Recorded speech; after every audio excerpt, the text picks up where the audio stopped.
नमस्कार दोस्तों। वर्तमान वैश्विक परिदृश्य में जहां शक्ति, तकनीक और राजनीति अंतर्राष्ट्रीय संबंधों को संचालित कर रही है, वहीं संस्कृति, नैतिकता, आध्यात्मिक मूल्य ये सभी सॉफ्ट पावर के प्रभावी माध्यम के रूप में उभर रहे हैं।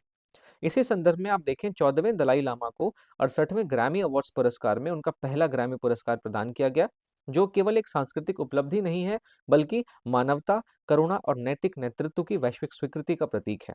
ये घटना दर्शाती है कि आध्यात्मिक विचार और मानवीय मूल्यों की अभिव्यक्ति भी अंतर्राष्ट्रीय मंचों पर प्रभावशाली भूमिका निभा सकती है। तो दोस्तों, आज के सेशन में हम दलाई लामा को मिले इस पुरस्कार के बारे में बात करेंगे कि उनको किस श्रेणी में पुरस्कार मिला है, इस पुरस्कार को मिलने का जो वैश्विक संदर्भ है वो क्या है, इसका मिलने का महत्व क्या है, तो हम सारी बातों पे बात करेंगे। तो आई एम योर दोस्त Rahul Sharma and I welcome you all to Rahul Sharma education. सबसे पहले मैं आपसे बताऊं कि ये जो अवार्ड है ये 1 फरवरी 2026 को आयोजित किया गया। ये अमेरिका के लॉस एंजलिस में आयोजित किया गया था और ये 14वें दलाई लामा को प्रदान किया गया है और ये जो अवार्ड है उसका 68वां ये जो है 68वां ये वर्ष था। इसके बाद बात करें दलाई लामा के बारे में, तो इनका ओरिजिनल नाम तेंजिन ग्यात्सो है और ये दलाई लामा का पहला ग्रैमी पुरस्कार है। ग्रैमी अवार्ड्स का आयोजन दोस्तों रिकॉर्डिंग एकेडमी ऑफ यूएसए के द्वारा किया जाता है और संगीत और ऑडियो जगत का सबसे प्रतिष्ठित वैश्विक पुरस्कार इस ग्रैमी अवार्ड को माना जाता है। तो हम सबसे पहले बात करते हैं मुख्य बिंदुओं के बारे में। तो दलाई लामा को जो ये ग्रैमी अवार्ड मिली है उसकी श्रेणी क्या है? दलाई लामा को best audio book, narration and storytelling recording की श्रेणी में ग्रैमी पुरस्कार मिला है। ये पुरस्कार उनके स्पोकन वर्ड एल्बम जिसका नाम है meditations the reflections of his holiness the Dalai Lama, उसके लिए उनको दिया गया है।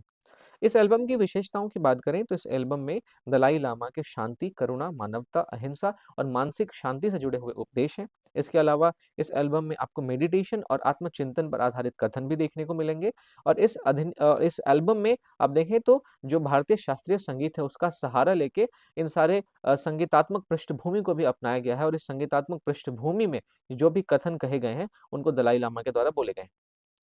इस एल्बम का उद्देश्य ये है कि आध्यात्मिक मूल्यों को वैश्विक श्रोताओं तक पहुंचाना। तो ये जो एल्बम है जिसका नाम क्या है, meditations the reflections of his holiness the Dalai Lama, इसके लिए ग्रैमी अवार्ड दलाई लामा को मिला है। अब इस घटना का ऐतिहासिक महत्व काफी ज्यादा है। देखिए, ये दलाई लामा के जीवन काल का पहला ग्रैमी पुरस्कार है। सामान्यतः आपको देखने को ये मिलेगा कि ग्रैमी पुरस्कार संगीतकारों और कलाकारों को दिया जाता है। ऐसे में जब किसी आध्यात्मिक नेता को यह सम्मान मिलता है तो ये बहुत ही असाधारण है और बहुत ही ऐतिहासिक है। ये घटना ये बताती है कि आध्यात्मिक विचार और नैतिक संदेश भी वैश्विक सांस्कृतिक मंचों पर मान्यता प्राप्त कर सकते हैं। तो दोस्तों, दलाई लामा के इस पूरे अवार्ड पर प्रतिक्रिया ये रही कि उन्होंने इसे व्यक्तिगत उपलब्धि नहीं माना।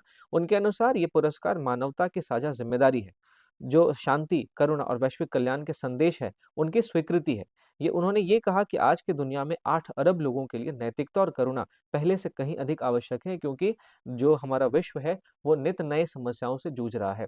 कभी हमें अपने वैश्विक परिदृश्य में जो 2 देशों के बीच में संकट देखने को मिलता है, तो कहीं हमें गाज़ा जैसे संकट देखने को मिलते हैं, जहाँ पे मानवता पे ही खतरा उत्पन्न हो जाता है। तो इसलिए दुनिया में जो 8 अरब लोग हैं, उनके लिए नैतिकता और करुणा पहले से कहीं ज़्यादा आवश्यक है, ऐसा दलाई लामा ने अपने प्रतिक्रिया में कहा। इस अवार्ड के लिए एक वैश्विक प्रतिक्रिया भी हमें देखने को मिली। ग्रैमी समारोह में यह पुरस्कार उनकी अनुपस्थिति में स्वीकार किया गया।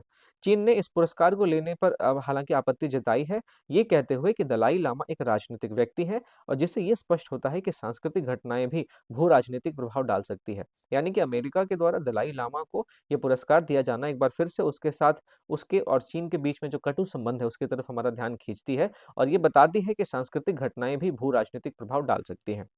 तो दोस्तों, अगर इस पूरी घटना का विश्लेषण करें तो दलाई लामा का ये जो ग्रैमी पुरस्कार है वो दिखाता है कि सॉफ्ट पावर केवल राज्यों तक सीमित नहीं है।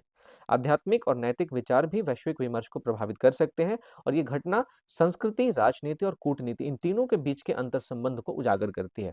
तो निष्कर्षतः दोस्तों हम ये कह सकते हैं कि दलाई लामा को मिला ये ग्रैमी पुरस्कार केवल एक सांस्कृतिक सम्मान नहीं है, बल्कि कई सारे जो सार्वभौमिक मूल्य हैं जैसे मानवता है, शांति है, करुणा है, इन सभी मूल्यों की वैश्विक स्वीकृति का प्रतीक है। ये घटना इस बात का प्रतीक है कि हमारे पूरे विश्व में मानवता को तवज्जो दी जा रही है, शांति को तवज्जो दी जा रही है, करुणा को तवज्जो दी जा रही है। ये घटना ये भी बताती है कि आज की दुनिया में आध्यात्मिक नेतृत्व भी अंतर्राष्ट्रीय प्रभाव रखने की क्षमता रखता है।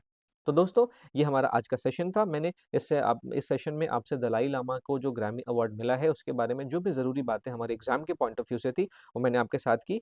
और अगर आपने इस सेशन को ध्यान से सुना है, तो आप इस यूपीएससी प्रीलिम्स क्वेश्चन को सॉल्व करके कमेंट सेक्शन में इसका आंसर मुझे दे सकते हैं। सवाल है कि दलाई लामा को हाल ही में प्राप्त ग्रैमी पुरस्कार के संदर्भ में निम्नलिखित कथनों पर विचार कीजिए। दलाई लामा को ग्रैमी पुरस्कार best audio book, narration and storytelling recording की श्रेणी में दिया गया है। ये पुरस्कार उनके spoken word album meditations the reflections of his holiness the Dalai Lama उसके लिए दिया गया है। दलाई लामा का यह पहला ग्रैमी पुरस्कार है और ग्रैमी पुरस्कार का आयोजन संयुक्त राष्ट्र शैक्षिक, वैज्ञानिक और सांस्कृतिक संगठन, जिसे हम यूनेस्को के नाम से जानते हैं, उसके द्वारा किया जाता है। तो देखिए, पहला, दूसरा और तीसरा कथन तो ठीक है। चौथा कथन गलत इसलिए है क्योंकि आप देखें, यूनेस्को के द्वारा इसका आयोजन नहीं किया जाता। इसका आयोजन जो है यूएसए के रिकॉर्डिंग ऑडियो के द्वारा किया जाता है, ठीक है? तो कौन से सही हैं, उसका आपको ऑप्शन देखने को मिलेगा 1, 2 एंड 3। तो आप देखें, केवल जो बी है, वो आपका सही ऑप्शन हो जाता है और इसकी व्याख्या भी आपको यहाँ पे देखने को मिलेगी। मैंने आपको बताया कि यूनेस्को के द्वारा नहीं, बल्कि रिकॉर्डिंग अकेडमी, जो कि यूएसए की है, उसके द्वारा ग्रैमी अवार्ड का आयोजन किया जाता है।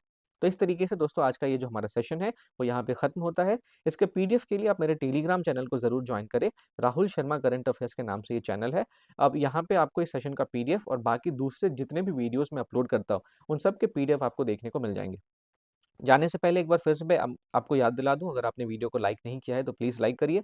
जाने से पहले चैनल को आप सब्सक्राइब करें।